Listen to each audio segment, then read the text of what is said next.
Hello students, आप सब कैसे हो। आप सभी को पता है कि हम कौन सा टॉपिक कर रहे हैं, कौन सा सब्जेक्ट पढ़ रहे हैं, बिजनेस लॉ। मुझे लगता है कि मैंने आपके साथ 5 वीडियो बनाई थी और आप सब ने बहुत अच्छे ढंग से उनको सुन लिया होगा और समझ लिया होगा और उससे रिलेटेड आपने नोट्स भी बना लिए होंगे, है ना, बना लिए होंगे ना। चलो, हमने जो फर्स्ट चैप्टर में हमने किया था वैलिड कॉन्टैक्ट किया था। वैलिड कॉन्टैक्ट अंडर सेक्शन 10 और हम कौन सा एक्ट पढ़ रहे हैं 1872। ठीक है, हम कौन सा एक्ट पढ़ रहे हैं इंडियन कॉन्टैक्ट एक्ट 1872। और आपने क्या पढ़ा था वैलिड कॉन्टैक्ट अंडर सेक्शन 10। उसमें हमने काफ़ी सारी वैलिड कॉन्टैक्ट की कंडीशनें पढ़ी थी और उसी की कंडीशनें ही आपके अलग अलग चैप्टर हैं। पहली हमने कंडीशन पढ़ी थी कि एक वैलिड कॉन्टैक्ट के लिए सबसे पहले क्या होनी चाहिए, ऑफर एंड एक्सेप्टेंस। और इस चैप्टर में हम यही डिस्कस करेंगे, ऑफर एंड एक्सेप्टेंस। तो सबसे पहले मैं आपके साथ डिस्कस करूंगी आज के लेक्चर में ऑफर और टाइप्स ऑफ ऑफर। वैसे तो आपको ऑफ़र के बारे में काफ़ी कुछ पता चल गया है, फिर भी हम स्टार्टिंग कर देते हैं, फिर से एक रिवीजन भी हो जाएगी आपकी। ऑफ़र, आपको पता है कि एक सबसे पहले वैलिड कॉन्टैक्ट के लिए क्या होना चाहिए, प्रॉमिस होना चाहिए। ठीक है, फिर प्रॉमिस के लिए नेक्स्ट स्टेप क्या होता है, एग्रीमेंट होता है। एग्रीमेंट के बाद क्या होता है, कॉन्टैक्ट होता है। ठीक है, ये सभी आपको सब कुछ पता है। फिर ऑफ़र क्या होती है, सबसे पहले एक दो पर्सन चाहिए होते हैं, जो एक क्या करता है ऑफर करता है, दूसरा क्या करता है एक्सेप्टेंस करता है। जो ऑफर करता है उसको हम क्या कहते हैं, ऑफरर, और जो एक्सेप्ट करता है उसको हम क्या कहते हैं, एक्सेप्टर कहते हैं। ठीक है, पहला पॉइंट हो गया, offer is the starting point. सबसे पहले ऑफर करते हैं, दूसरा ऑफरर एंड एक्सेप्टेंस। ऑफरर अपनी सारी कंडीशनें रखता है और एक्सेप्टर क्या करता है, उसको एक्सेप्ट करता है। और दोनों पर्सन के बीच में मेन बात क्या है, agree upon the same thing in the same sense to form a contact. हमने पहले भी डिस्कस किया था कि जब दोनों पर्सन के माइंड में सेम चीज़ हो तब कॉन्टैक्ट बनता है। यदि एक पर्सन कुछ और सोच रहा है तो उनके बीच में कॉन्टैक्ट नहीं बनता है। The next the person making the proposal is called the promisor. ठीक है, अंडर सेक्शन 2C। ठीक है, और एक्ट कौन सा है, 1872। आपको ऑफरर के बारे में पहले भी बताया था, प्रोमाइजर ऑफरर ही होता है। और वन पर्सन मस्ट सिग्निफाई, मतलब कि जो ऑफरर होता है उसको एक्सेप्टर के पास सिग्निफाई में भी, सिग्निफाई का मतलब होता है इंडिकेट, डिक्लेयर और कम्युनिकेट। मतलब कि ऑफरर ने एक्सेप्टर को बताना होता है, ऐसा नहीं है कि अपने माइंड में सोचा और अपने तक ही रख लिया, उसको बताना होता है। और ऑफरर विलिंगनेस मतलब कि जो पर्सन ऑफर कर रहा है उसकी विलिंगनेस भी होनी चाहिए, तभी ये एक अच्छा कॉन्टैक्ट माना जाएगा। और उसके माइंड में क्या होना चाहिए, अकेला ऑफर करना नहीं है और उसको कम्युनिकेट करना भी नहीं है, और उसका मेन मकसद क्या है कि सामने वाला उसको हाँ कर दे, असेंट दे दे, to obtain assent of the other, कि एक्सेप्टर हाँ करते। ठीक है, तो आप सभी को पता है ऑफर क्या होती है। ऑफर एक कॉन्टैक्ट की सबसे पहला स्टेप क्या होता है, ऑफर, फिर एक्सेप्टेंस, फिर इन्फोर्सेबल बाय लॉ होता है। लेकिन सबसे पहले क्या, हम यहाँ पर सिर्फ एक ही डिस्कस करते हैं, ऑफरर। ठीक है, the person making the proposal is called the promisor. ठीक है, ये आपको अभी तक अच्छे से समझ आ गया होगा। और प्रोमाइजी कौन होता है, the person accepting the proposal is called the promisee. ठीक है, तो प्रोमाइजर की डेफिनेशन सेक्शन 2A में दी है और प्रोमाइजर की डेफिनेशन दी हुई है सेक्शन 2C में। ये आपने पहले भी आपने देख लिया होगा। ठीक है, आपको इतना पता चल गया। जो ऑफरर होता है उसके माइंड में सिग्निफाई करना होता है, उसको इंडिकेट करना होता है, ऑफरी को कम्युनिकेट करना होता है। दूसरा क्या, उसकी विलिंगनेस होनी चाहिए। और तीसरा है कि उसका मकसद क्या है, उस सामने वाले की क्या लेना है, असेंट लेना है। ठीक है, आप ऑफरर और एक्सेप्टर के बारे में समझ गए होंगे, ऑफर किसे कहते हैं अच्छे से समझ गए होंगे। ठीक है, नेक्स्ट है हमारा kind of offer, kinds of offer. ठीक है, तो हम सबसे पहले डिस्कस करते हैं express offer and implied offer under section 9। ठीक है, एक्सप्रेस ऑफर हमने पहले भी एक बार पढ़ा था कि कॉन्टैक्ट कितने टाइप के होते हैं, एक्सप्रेस एंड इम्प्लाइड, वही कंडीशनें यहाँ पर आ जाती है। एक्सप्रेस मतलब जब ऑफरर और ऑफरी ने दोनों ने अपने विचारधारा शब्द यूज़ किए हैं, चाहे बोल के किए हैं, चाहे लिख के किए हैं, चाहे इंटरनेट के थ्रू किए हैं, हमने 3 पॉइंट पढ़े थे ना पहले, तो उसको हम कौन सा कहते हैं, एक्सप्रेस, एक दूसरे को बताया किसी भी रूप में, तो उसको कहते हैं एक्सप्रेस कहते हैं। और इम्प्लाइड ऑफर क्या होती है, जब सामने वाले ने अपने व्यवहार से, ऑफर ने या ऑफरी ने अपने व्यवहार से कहा कि हम कांटेक्ट में आना चाहते हैं, तो उसको कौन से कहते हैं, implied offer. Implied offer, offer कहा ना मैंने यहाँ पर, जब ऑफरर ने अब बताया कि मैंने मेरी विलिंगनेस है कि आप इस हाँ कर दीजिए, तो मतलब उसने व्यवहार से कहा, ना कि शब्द यूज़ किए, ठीक है। एक्सप्रेस ऑफर कैसे होती है, जब ऑफरर ने शब्द यूज़ किए, चाहे लिख के, बोल के या इंटरनेट के थ्रू। और इम्प्लाइड ऑफर किसे कहते हैं, जब सामने वाले ने, जब ऑफरर ने व्यवहार ऐसा किया कि वो ऐसा लग रहा है कि उसने ऑफ़र की है, ठीक है। ये आप सारे समझ गए होंगे, ठीक है। जैसे कि आप किसी रेस्टोरेंट में जाते हैं और वहाँ खाने के लिए बैठ जाते हैं, तो इसका मतलब आपने ऑफ़र की है ना, तो इस टाइप से। तो नेक्स्ट है हमारा specific and general offer. Specific offer किसे कहते हैं, जब ऑफ़र एक स्पेसिफिक पर्सन को करते हैं। जैसे मैंने पूरी क्लास में, आपकी क्लास में एक स्टूडेंट को कहा कल आपने नोट्स बना के लेकर आने हैं, ठीक है। तो मैंने एक स्पेसिफिक, चलो यहाँ पर तो एक कॉन्टैक्ट नहीं है, जैसे कि मैंने यहाँ पर मैं ये शब्द नहीं कहूँगी, मैं ये, अब मेरे 5-6 फ्रेंड हैं, तो मैंने एक फ्रेंड को कहा कि आपने कार मुझे बेचनी है, तो मैंने सिर्फ अपने एक फ्रेंड को कहा, तो मैंने एक स्पेसिफिक फ्रेंड को कहा, तो स्पेसिफिक ऑफ़र होके। जब मैंने कहा कोई भी मेरा फ्रेंड मुझे ये चीज़ बेच दे, तो मतलब कि मैंने एक स्पेसिफिक फ्रेंड को नहीं कहा कि कोई भी मुझे आके ये चीज़ बेच दे, तो मैं क्या कि, तो मैंने ऑफ़र की है, कौन सी, जनरल ऑफ़र की है, ठीक है। यहाँ पर हम एक ले लेते हैं कि जैसे कि किसी पुलिस थाने में किसी चोर को पकड़ना है, तो उन्होंने एक एडवर्टाइजमेंट दे दी कि कोई भी आकर उसको कैश दे देंगे जो चोर के बारे में बताएगा, ठीक है। तो ये कौन सी ऑफ़र होगी, जनरल ऑफ़र होगी। जो भी बता देगा वो पैसे ले लेगा। ये एक टाइप से उनके बीच में क्या बन गया था, कॉन्टैक्ट बन गया था। और स्पेसिफिक ऑफ़र क्या हुई, जब पुलिस वाले ने सिर्फ मिस्टर राम को कहा आप ढूंढ के लेकर आइए या आप इन्फॉर्मेशन कलेक्ट कीजिए, हम आपको इतने पैसे दे देंगे। तो जो स्पेसिफिक पर्सन को कहा तो वो क्या बन गई, स्पेसिफिक ऑफ़र। और यदि मैंने कहा कोई भी इन्फॉर्मेशन दे देगा तो उसको हम 5000 रुपीज़ दे देंगे, तो वो कौन सी ऑफ़र होगी, जनरल ऑफ़र होगी। आप सब ये समझ के होंगे। एक्सप्रेस मतलब जहाँ पर ऑफरर वर्डिंग यूज़ करता है। इम्प्लाइड ऑफ़र क्या हुई, जहाँ पर वो अपने व्यवहार से कहता है कि मैंने ऑफ़र की है। स्पेसिफिक ऑफ़र क्या हुई, जब ऑफरर ने ऑफरी एक स्पेसिफिक ऑफरी को की है। और जनरल ऑफर मतलब कोई भी आके हाँ करते, ठीक है, समझ गए होंगे। थर्ड है हमारा स्टैंडिंग ऑफर, और इसको ओपन ऑफर भी कहते हैं, कंटिन्यू ऑफर भी कहते हैं। पेपर में आ जाइए सारी पॉइंट्स आपको, तो इन तीनों का मतलब यही है। स्टैंडिंग ऑफर क्या होती है, फॉर एग्जांपल मैं आपको इसको एग्जांपल से समझाती हूँ। जैसे कि मैं एक बिजनेसमैन हूँ और मैंने एक सामने वाले के साथ रेगुलर मेरी डीलिंग होती रहती है। जैसे मैं सप्लायर के साथ मेरी डीलिंग होती रहती है, तो मैंने सप्लायर को कहा आप हर महीने आप मुझे पूरे साल 2000 का सामान, 2000 टन सामान बेचेंगे, 2000 किलो समझ लो, कुछ भी ले लो, 2000 किलो 2000 kg आपने मुझे पूरा साल सप्लाई करनी है। पर मैं ऑर्डर मैं खुद दूंगी और टाइम पर दूंगी।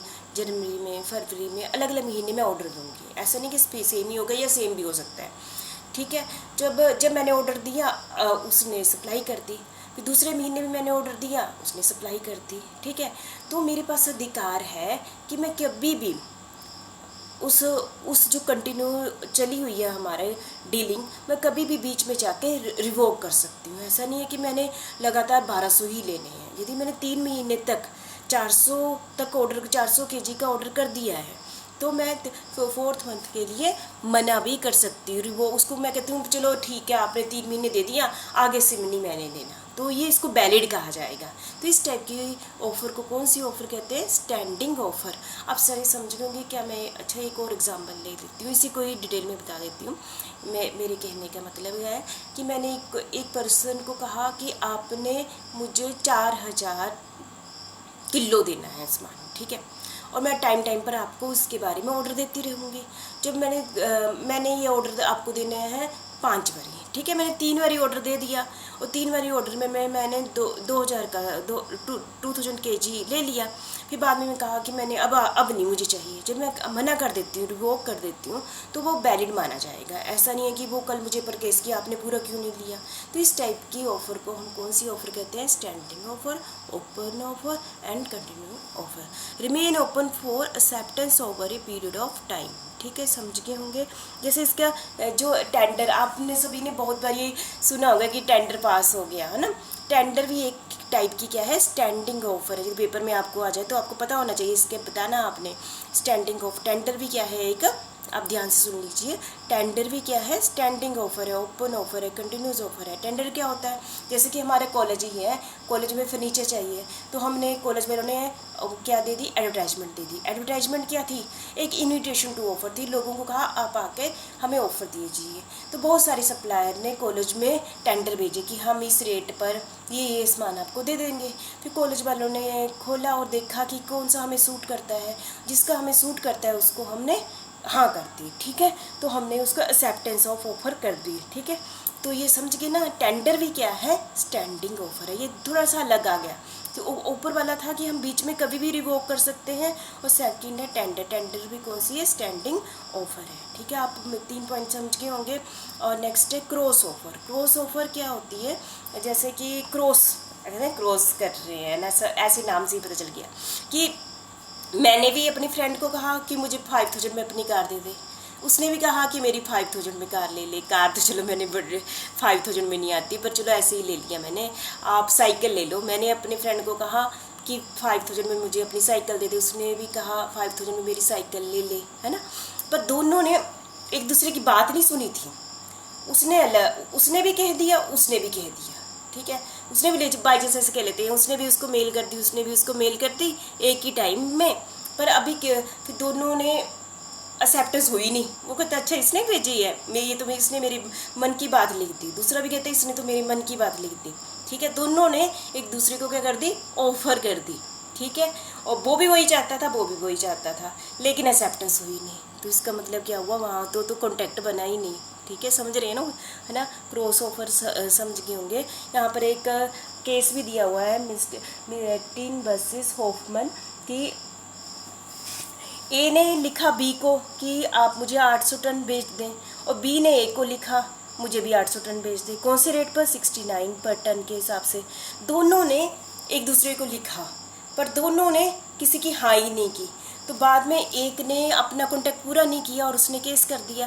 क्या वो जज क्या जजमेंट देगा? आप सोचो। क्योंकि दोनों के बीच में हमें पहले ही पता है कि कॉन्टैक्ट बनने के लिए क्या होनी चाहिए? एक्सेप्टेंस होनी चाहिए। दोनों ने एक दूसरे को ऑफर किया, यहाँ पर तो एक्सेप्टेंस हुई ही नहीं। ठीक है, तो इसका मतलब क्या हुई? ये कौन सी ऑफर हुई? क्रॉस ऑफर हुई। ये वैलिड हुई नहीं, तो ये वैलिड ऑफर नहीं कहेंगे। तो आपको वैसे पता होना चाहिए क्रॉस ऑफर कैसे कहते हैं। यहाँ एक्सेप्टेंस थी नहीं। मेरे माइंड में भी वही चीज़ चली थी, आपके माइंड में भी वही चीज़ चली हुई थी, हम दोनों ने ऑफर कर दी। ठीक है, तो ऐसा नहीं कि हाँ हो गया काम। ठीक है, तो offer made by 2 person to each other containing similar term of bargain, मतलब सेम चीज़ें सोची हमने। No contact come into existence. कोई भी कॉन्टैक्ट नहीं बना क्योंकि दोनों एक्सेप्टेंस हुई नहीं। तो आपने ये वाला केस पेपर में डाल देना, टीम वर्सेस हॉफमैन। आपको ये बता दूं क्योंकि पेपर में केस बड़े इंपॉर्टेंट है।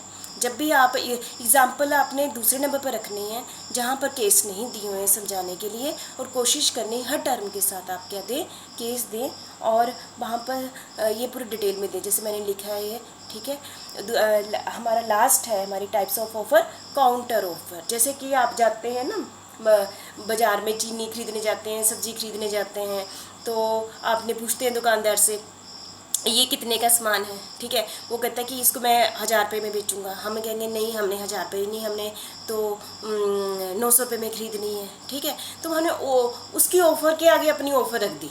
ठीक है, तो उससे क्या हुआ? जब एक पर्सन ने ऑफ़र रखी, दूसरे पर्सन ने कंडीशन लगा दी। मैंने आपको स्टार्टिंग में कहा एक्सेप्टर हाँ करने वाला कभी भी कंडीशनें नहीं लगाएगा। जब हाँ करने वाले ने कंडीशन लगा दी तो पहली वाली ऑफ़र ख़त्म होगी। तो दूसरे जब जिसने कंडीशनें लगाते हैं वो ऑफरर बन गया, और जिसने हाँ करता है वो क्या बन गया? एक्सेप्टर बन गया। समझ गए ना। जैसे कि हम 2 पर्सन हैं, मैंने आपके सामने बात रखी कि आप मुझे 1000 रुपये की का साइकिल दे दो। ठीक है, आपने कहा मैं 1000 रुपये का नहीं दूंगी, मैं 2000 का दूंगी।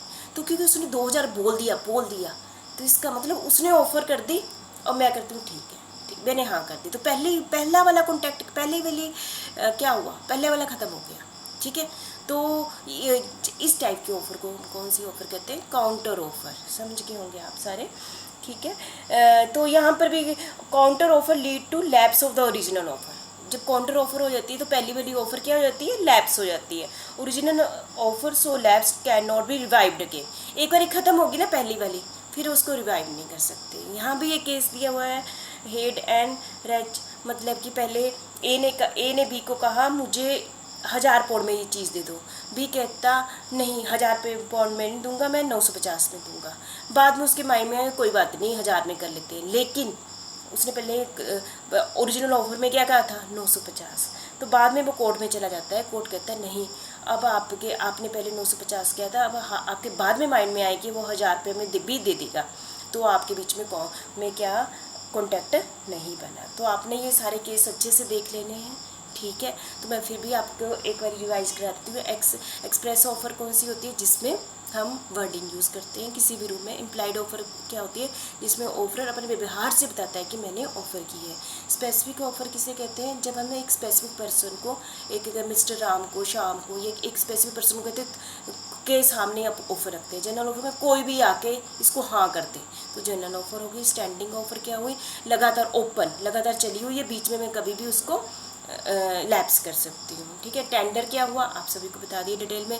क्रॉस ऑफर क्या हुआ, दोनों के माइंड में सेम चीज़ें चली हुई हैं, दोनों ही एक दूसरे को ऑफर कर देते हैं, कोई भी एक्सेप्टेंस नहीं करता है, ठीक है। काउंटर ऑफर क्या हुई, काउंटर ऑफर क्या हुए, मैंने एक बात रखी, उसने हाँ नहीं की, उसने हाँ की जगह क्या कर दी, कंडीशनें लगा दी। जब एक्सेप्टर ने कंडीशन लगा दी तो पहली वाली जो ऑफ़र है वो ख़त्म होगी। जिसने कंडीशन लगाई, मैंने आपको स्टार्टिंग में कहा कंडीशनें कौन लगाता है, हमेशा ऑफर लगाता है, और एक्सेप्टर हमेशा क्या करता है, हाँ करता है, ठीक है। जिसने हाँ की वो क्या बन जाता है, एक्सेप्टर बन जाता है, ठीक है। मतलब पहले हम कह रहे थे पहली वाली में ऑफर अलग था, ऑफरी अलग था। जब ऑफरी ने कंडीशनें लगा दी तो ऑफरी क्या बन गया, ऑफरर बन गया, और जिसने हाँ कर दी वो क्या, ऑफरर क्या बन गया, ऑफरी बन गया। तो मुझे लगता है आप समझ गए होंगे, ठीक है, काइंड्स ऑफ ऑफर, ठीक है। थैंक यू वेरी मच, ठीक है। आपने अच्छे ढंग से ये कर लेना। ऑफ़र तो आपको अच्छे से समझ आ ही गया होगा, और टाइप्स ऑफ ऑफ़र भी बहुत ही इम्पोर्टेंट कंसेप्ट है पेपर के लिए, वैसे बहुत ईजी है,